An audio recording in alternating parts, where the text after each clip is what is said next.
to determine exactly what to talk about because I know that you don't like talking about politics. Right. And that's really what's been on my mind recently. Yeah, well, I mean, it's been on everyone's mind. We've been talking about it. It's just it's a downer. Yeah. There's really not a lot of fun to talk about poop, different types of poop. I thought we agreed to not talk about politics. Hey, Hey, Cousin Internet, it's me, Cousin Todd, and with me is Cousin Ed. Hi, Cousin Internet. You son of a bitch. I can say a little Cousin Internet. All right. And then off in the background is Cousin John. Hi, how's it going? Ed put his hand up John's butt to do that. It's pretty impressive. How you doing, Ed? You haven't been on the podcast in a while. Yeah, I know. I've been avoiding you. Why? Well, it's because of those awkward moments we had together on the porch by the beach. So Ed, you're on the dating apps and stuff, right? Yes, I am, and not going well. I hate. Can we talk about H8? The one that you called me when you were stuck on?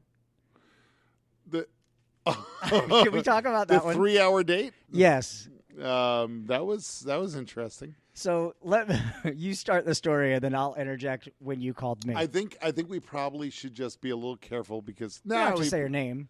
It's not like she listens. Yeah, you're right. You're right. So there's a local tourist attraction. Do you remember the phone call? Can we just recreate the phone call before you? I don't remember. I remember that I called you and said I was trapped. Right. And I said, trapped where? And I said, I'm trapped at a winery. Okay.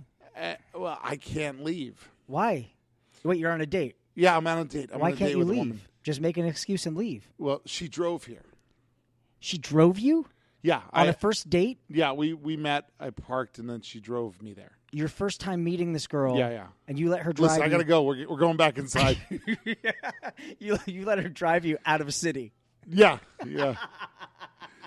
Well, she really wanted to see the winery. Yeah. And I had been there before, so I was like, yeah, let's go. Bush League move. I know. And it was scary because she was very, very handsy. And me not... A slice of that Ed. She did. And me not being very much a aggressee, I typically... Right. There's various charges levied against me. It's normal that I would be the aggressor. All right, Harvey. Speaking of which... Yeah, he turned himself in. $1 million. Who? Harvey Weinstein? Yeah. That's not what I was going to say. You talking about a big bunny?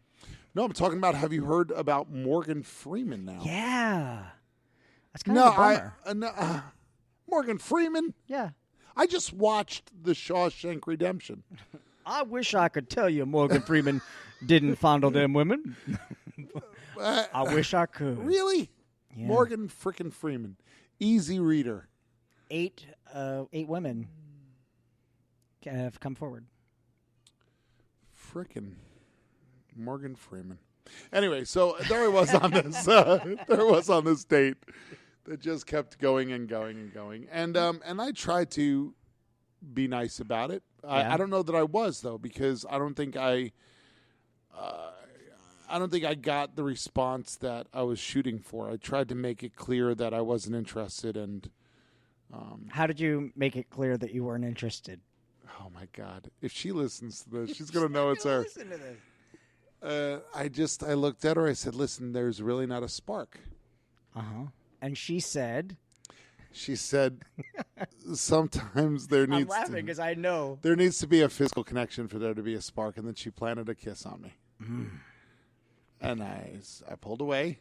I said, "Well, I think we should let's go for a walk." So while going on the walk, I just tried to bring up everything that I could about nature. About anything around us that would distract her attention. Like cougars? Yeah. Yeah. But she was single-minded, man. Yeah. And you okay? I'm fine. Her name was Morgana Freeman. Morgana. Oh, she sounds like a witch. Yeah. I know. It's fine. It was a long time ago. You know what the thing is, though, is that... But if she ever fucking runs for Congress or shit, you better bring that story up. I will. I don't know. Can we mention other actors in the area that Yeah, I guess. You know Banks? Yeah. How do we say his last name? Hellfreak? Yeah. Saw him over at the Fringe Festival. Yeah. And him and I were comparing our dating situations because he's... And he tried to kiss you? No. He said there needed to be a physical spark. He's in a recently divorced situation as well, and he's roughly about my age. Right. And he has this very interesting way of attacking it. He avoids online dating altogether. I don't know how you can do that today. Well, he does. Yeah. And apparently he does well. He does a lot of IRL. But he did say, that's in real life. I got you. Are you cutting edge like that? Yeah. And that works out great for him. Where's he going? You know what? He says he just meets people anywhere. He didn't want to tell you because he didn't want you fishing in his pond. No, he just strikes up conversation online at the pharmacy. Oh, so it's a different type of online. Yeah. Well, I'm from New York, so I say online instead of inline. Although I don't know if picking up girls at the pharmacy is the best bet because they clearly have something wrong. What? Chlamydia. I can deal with that. What are you getting those antibiotics for? Me too. But no, I mean anything. He says just randomly he'll just start talking to women.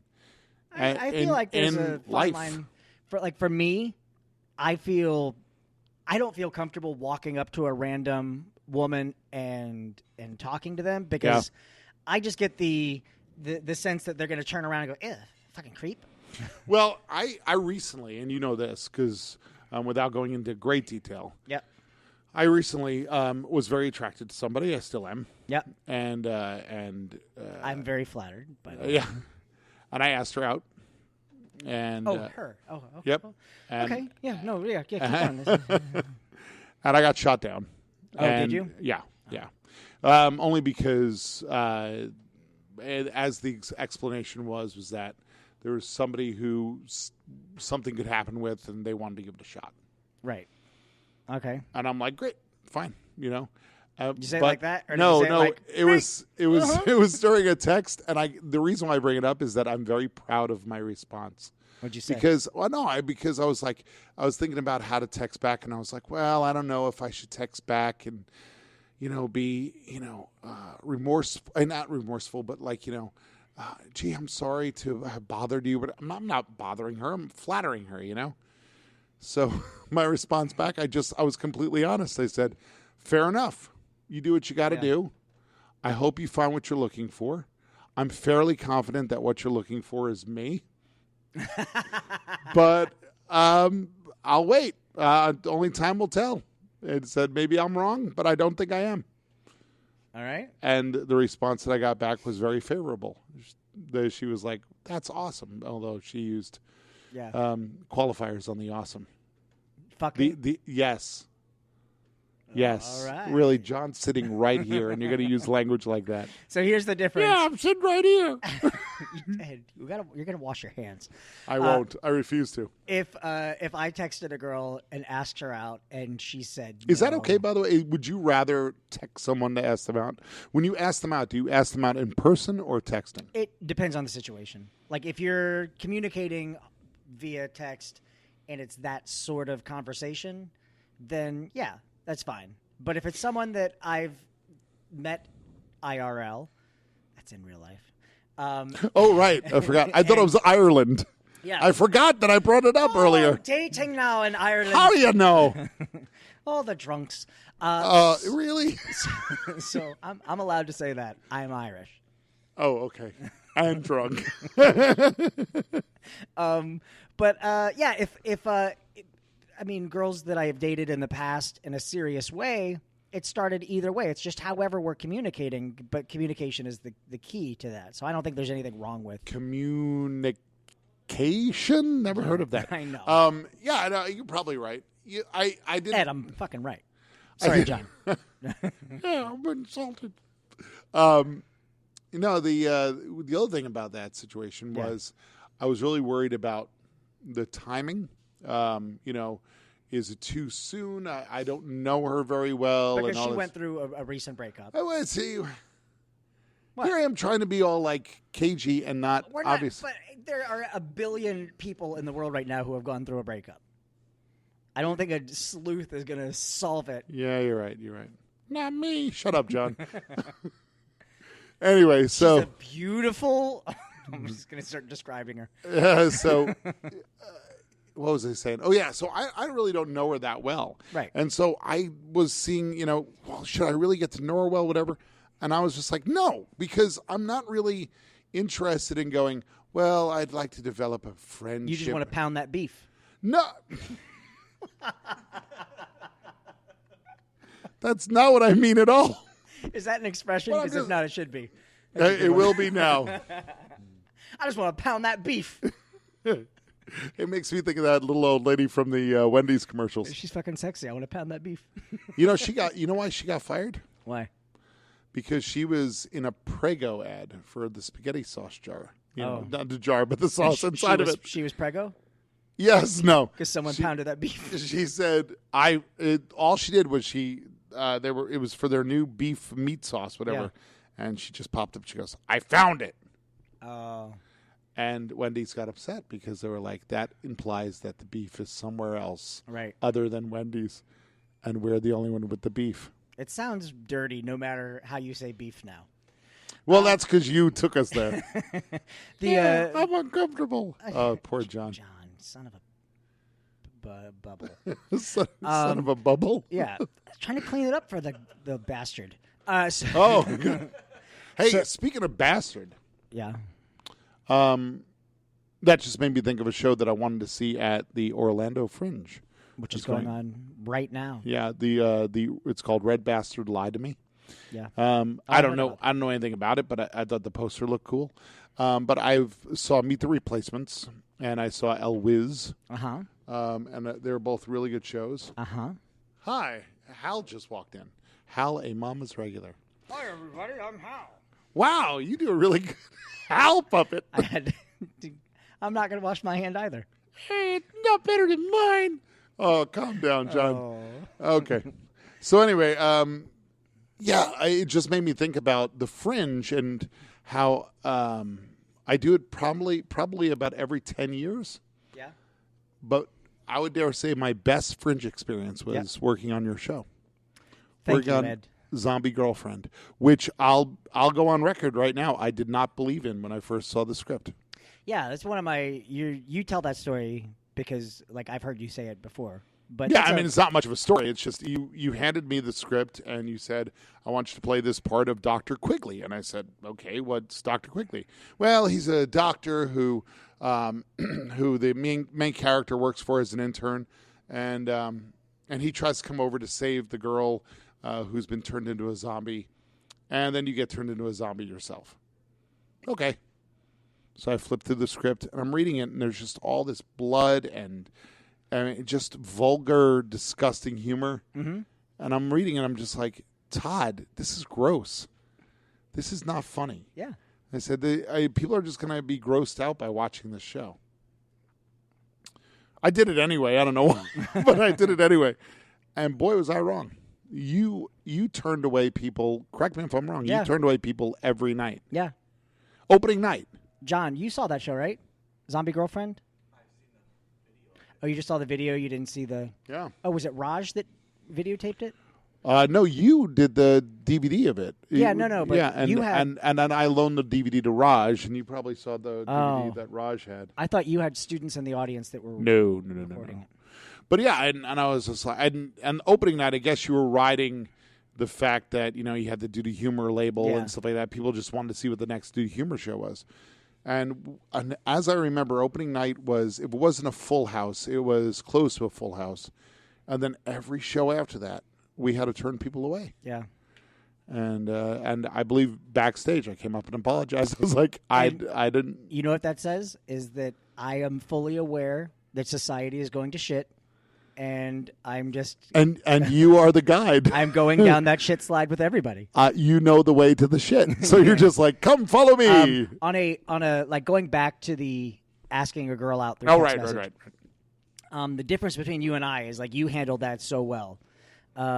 Whereas what did I do well? I don't think I did anything well. You responded back with a little quippy joke, but also saying, "Oh no, I wasn't joking. I'm fairly confident that right. I'm the." But it was quippy, and whereas if I asked a girl out through text message and she said no matter how politely she said no. Oh, she was very polite. I would immediately set fire to my phone, bury it in my backyard, and try to forget that I ever had a phone. That's the healthy thing. I know we're going down Tangent City here. That's what you should call this podcast, by the way, Tangent City, because we're all over the freaking place. I'm going to call it Pound the Beef. Pound the Beef. Pound the Beef in Tangent City. Oh, gosh. So there's big news today at the school. As I don't hide it anymore. I'm a high school teacher, and we're in finals right now. And apparently in one of the algebra classes, one of the kids in the middle of his algebra final today just got up. I mean, the room is silent. Everybody's clicking away at their computers. And just screams. Takes his computer that the school gives him, throws it up against the wall, smash, and then storms out the classroom. And then just outside just starts cursing algebra. And there was big news in the school today. So, I mean, I'm guessing... Test stress. That's what that was all about. Was he a good student? I don't know who he was, but everybody was talking about it. This kid flipped out in algebra. Did I tell you about the teacher, the psychology teacher in my high school? That you were attracted to? Yeah, well, he was all right. He had this cute little mustache. But his name was Sigmund. It was... he had to stop doing this. Because it's against the law. No, I mean, clearly now this would be a major issue. But he was discussing in the class. It was a lecture class. So you walk in, all of the lights are out. I think you told me about this. Is this about? It's fucking crazy. But all you have is that overhead projector lighting the room. And he would stand there, give a lecture, and you take notes. He was talking about mass hysteria and fear, how it overtakes a crowd, and how a scared person acts differently than a scared group of people.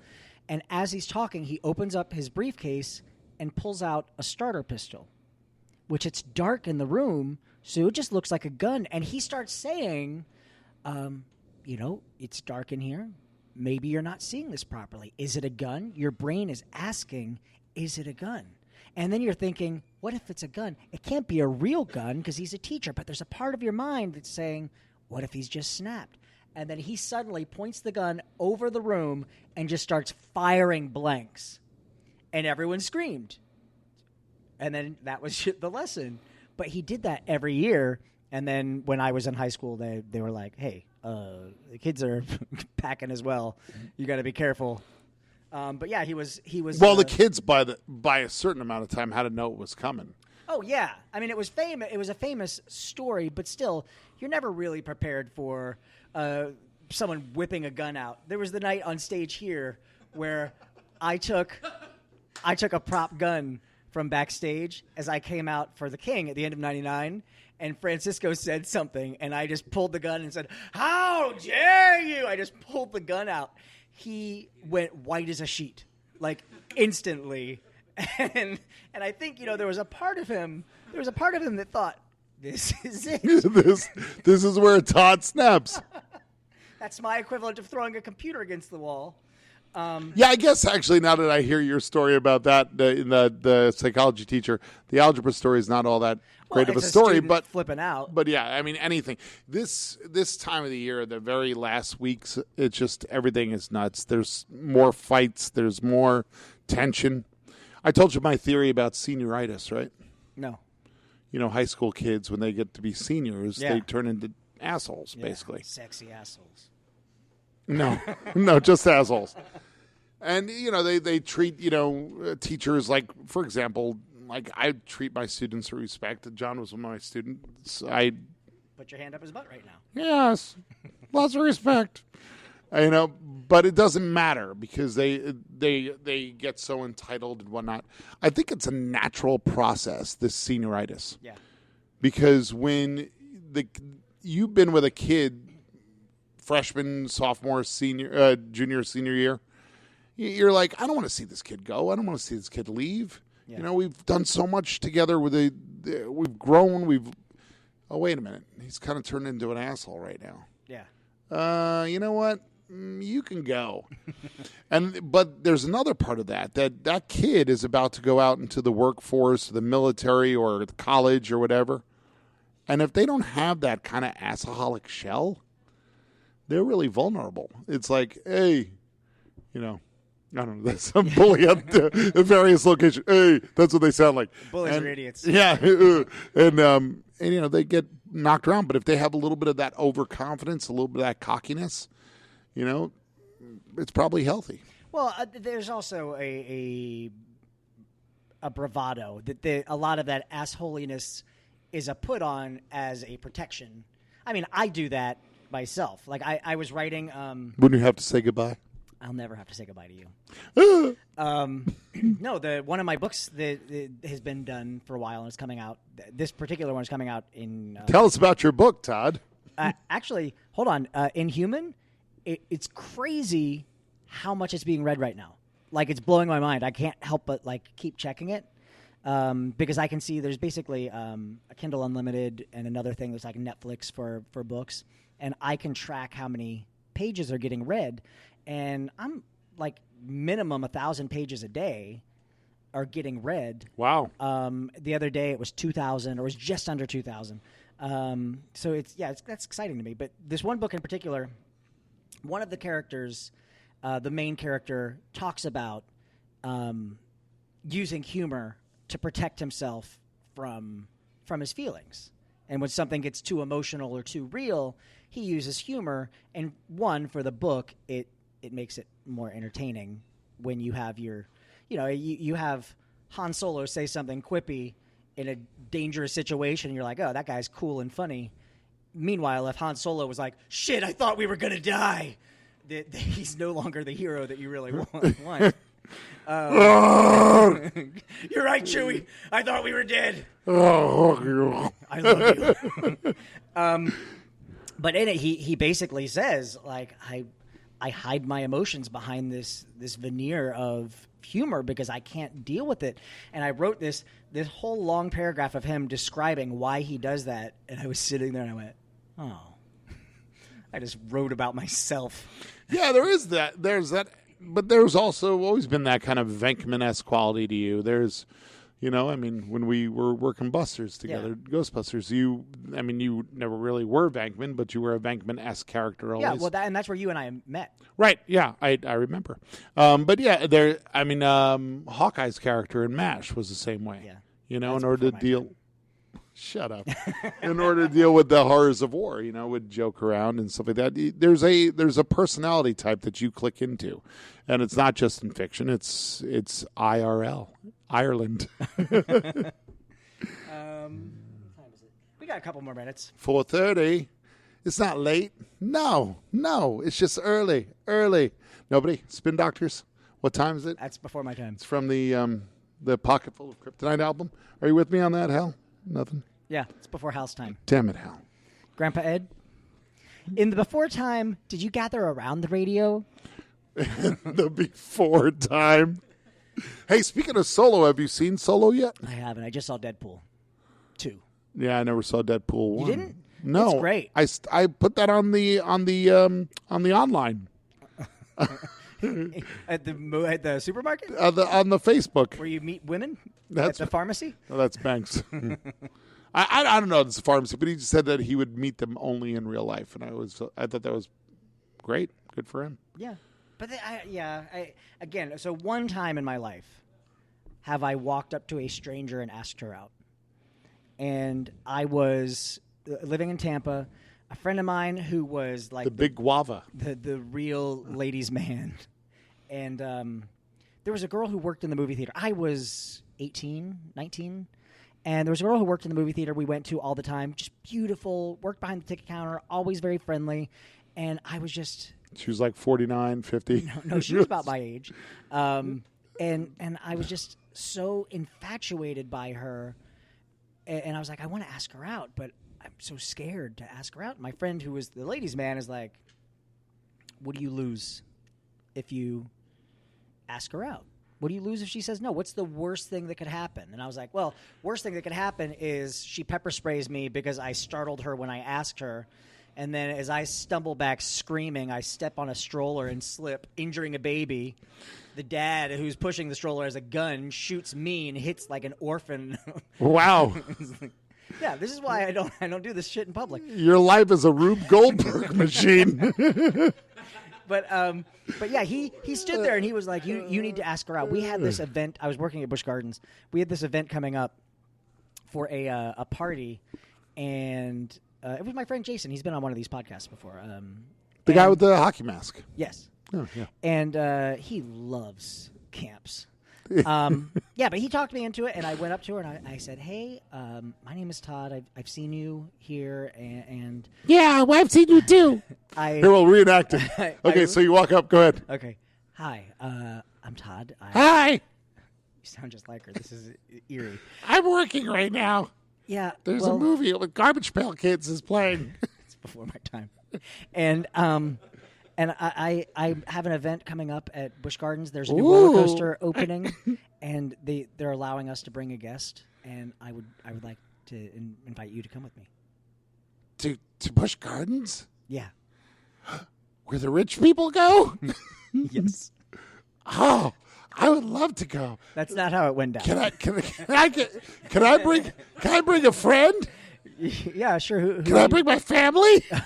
Okay. Will you pay for my family to go? I will, sure, yeah. Okay. Will you pay for my family to come to the country? Yes, okay. Because we're from a country we're refugees. I don't know if you're welcome here anymore. You're not going to go immigration, are you? Oh, my God. So how did it go down? Call ICE. So how did it go down? I asked her, and she said, "Oh, thank you. That's very nice, but I have a boyfriend." And I was like, oh okay, great. Uh-huh. And then I walked away, and I was like, "You fucking asshole. You made me look like an idiot in front of this girl." Doom, doo-doom, doo-doom. And I said, "I'm not taking no for an answer. Get out of that glass booth." Have you seen that College Humor video where it's like summer nights, but they talk about how Kaneki is like pulling all this like really like rapey stuff, and they're like calling him on it. Hi, Kenny. Welcome. Kenny's here. Hi. Speaking of rapey. Oh, hold on. Oh, sorry. Say hi. Is the microphone on? Now it is. Okay. Microphone Speaking of check. rapey, how's everyone doing tonight? Kenny Jardine. Thank you. We were just talking. Speaking of that, actually, we were just talking about the Morgan Freeman thing. Is that just breaking your heart or what? It does. I mean, it's not the first time we've heard all these actors and these performers, Louis C.K., all this, and it's like, damn. Well, I'm not surprised by Louis C.K., and it's only because of what he's been accused of exposing himself and masturbating. Because before any of that happened, I heard a podcast on WTF with Hey. Cousin Carrie's here on WTF, where he was talking about having a trombone or something that a trumpet that he borrowed from a friend, and he was like, and I couldn't keep myself from going into a peep show in Times Square, and I brought it into the peep show and I masturbated all over the trumpet. I'm like, gross. Yeah. And like that apparently was a humorous, like fascinating story from Mark Maron and Louis C.K. and I don't know. And so when I heard all the Louis C.K. stuff, I was like, oh yeah, that makes sense. Yeah. You know. We're just talking about sexual harassment and Morgan Freeman now being accused. Right. Who would have thought? I mean, But with his voice, I mean, I'd probably bang him too. and all those nervous penguins. You know what? That's a good point. I think I Right? would too. I mean, think about He's it. got a smooth voice. Exactly. He really He's does. God twice. Yeah. And easy reader. Can't blame him. He'll help you read. Nice. He will. How you doing, Carrie? I'm doing swell. How are you, Todd? Good. Good. You put me in this sausage fest tonight. I can't wait for this. Oh, because it Sounds delicious. I'm starving. wait, what is not sausage? It's what was this expression I came up with? Oh, pounding the beef. Pounding the beef. Pounding the beef. I said I don't know if that's an innuendo for sex, but it should be. He's going to make it one Pound now. It is my new now. favorite That's going to one. be that's going to be his thing. I said I want to pound the beef. That's what he wants to call this show. Pounding the beef. Wait, it's pounding the beef. All right. Well, we since you two just showed up, we should probably wrap this up. Okay. Because Great. that's our Bye, cue to guys. wrap it up. Thanks a lot. Oh, Yeah. Kenny and Carrie are here. Let's go. We should go. Let's just finish this. They've got We've done nothing it one important night to say. where James walked in the door. I was like, "Hey, James is here. We should probably talk about what we've We learned." should go. All right, so we'll start with Kenny. Kenny, what did you learn tonight? Nothing. Absolutely nothing. All right, good. That's it, which means it's a good night for me. All right, Carrie. I learned that when you enter a room with 3 guys and you start talking about Morgan Freeman, your nipples get hard. That's what I learned. Actually, I have learned something. See? I knew I'd remind you of something. I've learned that Carrie's nipples are hard. Ding, ding. I don't There you go. see nipples. I'm nipple blind. You're nipple blind. Got it. Ed. I've learned about pounding the beef. I've learned about Ireland and in real life are Yeah. 2 different things. I've learned about how to text and be charming, which apparently I was charming without even knowing I was charming. That's true. God, what else have I learned?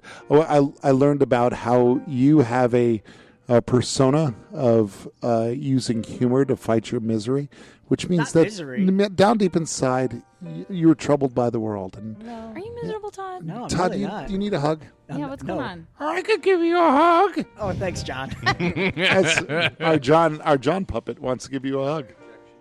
Stay away from him. Listen, Hal puppet, you're a recent addition. You don't get the. We should actually now we're going to need to put those puppets in the show. And I learned something tonight too. Tell us, Todd. That apparently Ed misunderstands me saying anything and turns it into me being miserable.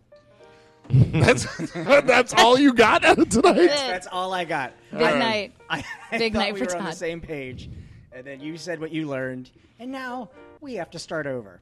Hey, cousin Internet, I'm cousin Todd. Hi, cousin Internet. Hey, Son of a bitch.